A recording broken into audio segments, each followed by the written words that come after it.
Today is Tuesday, August 23rd, and if it couldn't get any better, today is National Sponge Cake Day. Yesterday I wrote in Barron's about income sectors such as utilities and consumer staples, things like that, how a little warning coming out with these areas just because the Fed is coming up this week, possibility of raising of interest rates, and that would make these kind of stocks a little less attractive. Let's look at this one here, this American Capital Agency.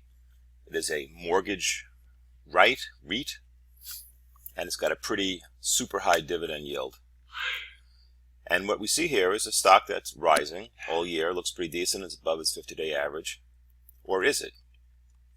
All right, let me get rid of this. Now let's take a look at some indicators on the bottom here. And the topic of the day is divergences, and we'll look at some of these indicators and how they're not really confirming this rally. So you start with volume. You can see the peaks are falling here, a lot of lower volume, even though the stock is making a higher high. All right, moving on, momentum, RSI.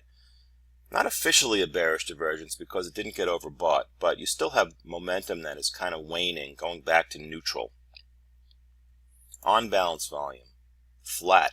Stock made higher highs. Money flowing into the stock really stalled. On balance volume is really price times volume on upticks, or should I say on up days minus price volume on down days. Alright, so here you have momentum, raw volume, cumulative volume, or on balance volume. Look at this relative performance to the S&P 500. So even though it's going up at a lower pace than the broad market. And finally, MACD, just another momentum indicator. You can see again lower peaks here and a second crossover. So it's a warning sign. Hasn't broken down yet. You can see we could put trend lines in, however you want to draw them. Make it a little fatter here. You could draw it there. You could take it down to here if you like. Either way, the trend isn't broken yet. However, you've got waning momentum, waning volume, waning on balance volume, and things like that. So it's just a warning.